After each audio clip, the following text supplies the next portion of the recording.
Oi, gente. O que eu falei mesmo? Oi, gente. Não, depois da gente. Hoje a gente vai fazer um vídeo diferente. É a primeira vez que a gente vai fazer um vídeo com convidado aqui no nosso escritório. Esse convidado é uma pessoa que eu conheço há algum tempo, é o Rômulo.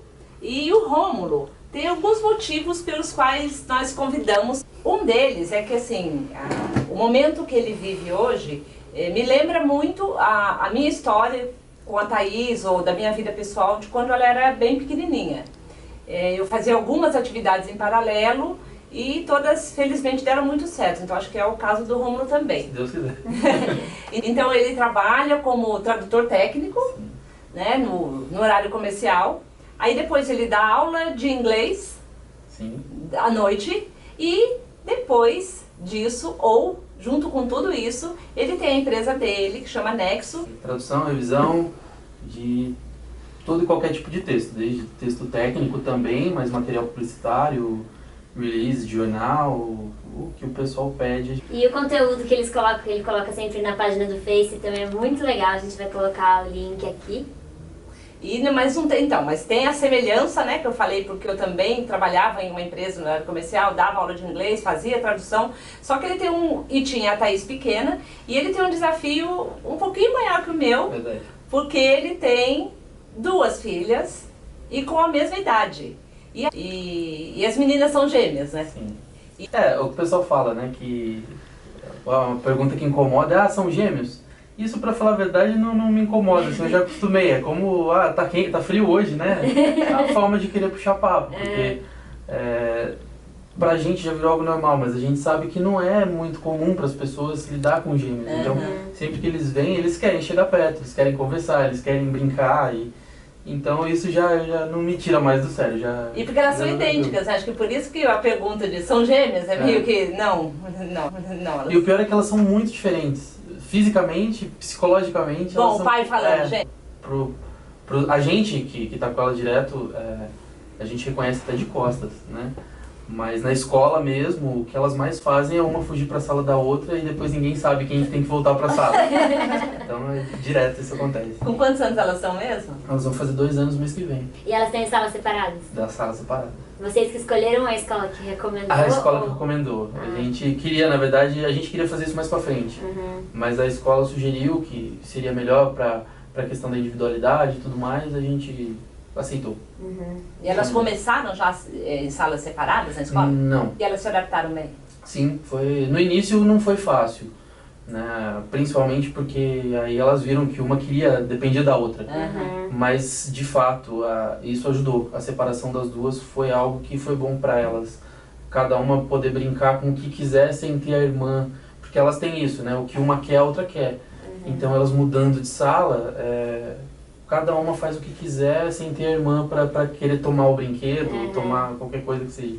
Então, realmente a individualidade ajudou bastante. Então, até em casa vocês sentiram que foi bom pra elas? Ajudou bastante. Ficaram muito mais tranquilas. Eu acho até que a relação delas, elas ficaram mais próximas. Porque sente saudade também, saudade, né? quer ficar junto. Como você era quando você era aluno? Que tipo de aluno você era? Eu sempre fui o estudioso mais do fundão. Então, mas eu acho que o conteúdo que assim. fica lá na anexo do Face tem bem essa cara. Uma piada com cara do fundão, de quem é do fundão. Piada nerd. Mas o nerd fica lá no fundão, não é o nerd que fica sozinho, né? Sim. Em relação aos seus pais, como que era? Acompanhavam ou guiavam vocês em relação aos estudos? Era bem tranquilo ou eles eram daqueles que cobravam? Não, era bem caxia. Por exemplo, desde pequeno, sei lá, eu não lembro exatamente a partir de quando, mas eu lembro que desde muito pequeno eu tinha meu pai falando, todas as oxítonas terminadas em A e O são acentuadas. Então, assim, desde pequeno com regras de português. Professor de português? Não. Ele é advogado, economista e, enfim. Viu? Mas não gosta. não é só mãe professora. Porque eu sou assim até hoje, sabe? Então a palavra tem acento, eu falo a regra inteira, assim, você deixa ela tem. Sim ou não? Não era simplesmente está errado, né? Eu dava aula. Minha mãe, Então, sei como é crescer assim. Desde pequeno, e até hoje eu lembro. Todas as oxítonas terminadas em A e O são acentuadas. Ponto. A prova era capitais do Brasil e eu errei quase tudo. E ele me deixou de castigo uma semana, imprimiu um tanto de papel com o mapa do Brasil e falou: você vai escrever todas as capitais do Brasil. Durante essa semana você não vai ser na rua, você não vai brincar, você vai ficar focado nisso. E foi um choque, mas adiantou. Apesar de não usar muito isso hoje, né? Eu não tenho muita dificuldade. Hoje eu acho que se fizer um quiz, eu acho que até consigo lembrar de muita coisa. Adiantou. E tem alguma coisa que vocês pensam, não, isso nós gostaríamos de fazer com as meninas também? Ou alguma coisa que vocês lembrem, assim, em relação aos estudos, à escola, ou até a educação mesmo, que você fala, não, isso eu acho que foi legal, eu gostaria de repetir também com os meus filhos. Eu acho que se você vê que tem alguma coisa, por exemplo, esse negócio de você falar o português errado e ele te corrigir, eu acho importante corrigir, isso falando do meu pai, que sempre me corrigiu muito.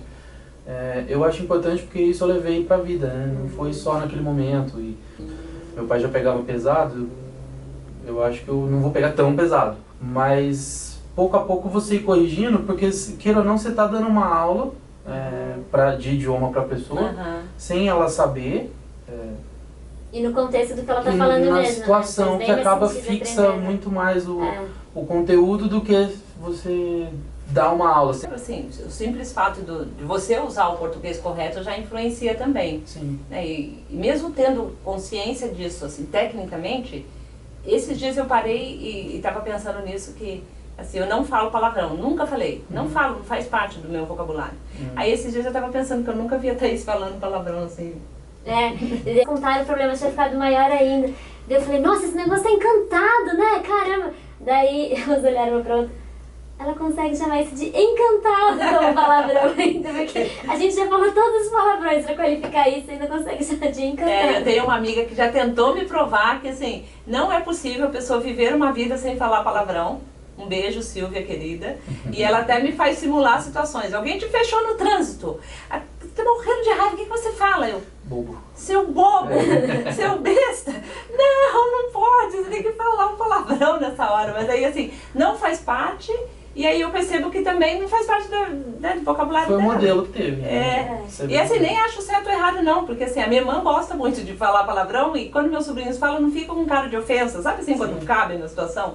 Mas não faz parte, então eu acho que também tem isso que elas vão já... Até o palavrão, dependendo do contexto, ele não é palavrão, né? Então é uma dica pra você deixar aqui pra gente, pros pais que têm filho que não gostam de português.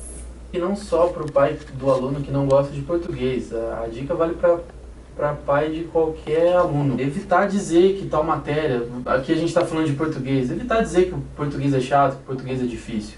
Você vai colocar uma barreira entre a criança e a língua que ela está aprendendo, ou a matemática, ou qualquer matéria que seja, e é preferível deixar ela se expor a isso e ela tirar suas conclusões. Porque senão o processo de aprendizagem vai ficar extremamente difícil. Você vai ter dificuldade se você começar a martelar na cabeça dela que é difícil, que é complicado, que é chato. Que ele não é bom nisso. Que todo mundo fala que é complicado, que o português é mais difícil que o inglês, ou que o inglês é mais difícil que o português. Depende de pessoa para pessoa. Às vezes você acha que o português é difícil e o seu filho não. Ou você vai achar que o inglês é fácil e o seu filho não. Então deixa que ele se exponha à situação e que ele tire suas conclusões por conta própria. A gente podia falar só um pouquinho da Nexo, né? O que o pessoal pode mandar pra você, sabe assim? É que a gente não falou que a Nexo fez a revisão do livro do Socorro para a segunda edição, que já a gente vai contar mais sobre ela. A Nexo é uma empresa que a gente fornece serviços de revisão e de tradução, português, inglês e espanhol. A internet hoje deixa muito tranquilo. O principal cliente nosso, por exemplo, fica nos Estados Unidos, então a gente recebe material por e-mail, traduz, às vezes traduz no celular, dependendo da quantidade de trabalho que tenha, devolvo para eles. Então assim, é um trabalho extremamente dinâmico. E a gente vai colocar o contato Vai colocar tudo aqui no vídeo. A gente fez o primeiro trabalho, eu acho, oficial, assim como Nexo, foi a revisão do livro de vocês. Então, por isso que o Rômulo é o nosso primeiro convidado para esse formato de vídeo. Então, eu sofro muito quando eu encontro alguns erros de português, assim, graves. E eu fico me torturando ali E eu queria saber se isso acontece com você também. Não, tem. E o pior é que como a gente trabalha com isso, o pessoal acha e manda pra gente, né? Então, a forma de aliviar o estresse é tirar foto e postar no Facebook. Compartilha e faz piada, porque isso acontece muito. A internet está infestada disso, né? Um último exemplo que eu vi que foi na padaria do lado da minha casa. Nós servimos self-service. Então, como que é isso? É complicado, né? Como é que você serve o negócio que eu me sirvo? Então Mas a gente tenta levar na brincadeira, porque senão você pira também. Mas aí nesse caso, e tem muito isso da pessoa querer usar o termo em inglês sem ter sei lá, informação à base para isso, não tem que ter, mas assim, usa em português então, né? Servimos comida, aquilo, sirva-se você aqui, temos... Eu fico tão nervosa de ver que agora você quer dar dica. Eu fico desesperada mesmo. Não, mas isso tem muito, e tem muita palavra que a gente usa em português e que não existe em português, se você for parar para ver um exemplo que todo mundo usa, customizar. Não existe customizar em português. Se você for procurar no site da Academia Brasileira de Letras, ele vai falar, a palavra não existe. Então é o que eu falo, usa personalizar, mas é que customizar é chique. Né? Então, obrigada, Rômulo.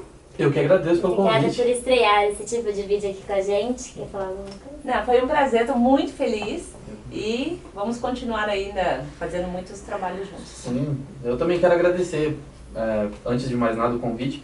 Quero convidar todo mundo a acessar o site e se vocês tiverem dúvidas de português, entre em contato, pode mandar e-mail, pode entrar no Face, mandar mensagem, pode entrar no Instagram, mandar mensagem, por onde vocês conseguirem contato, a gente troca as figurinhas.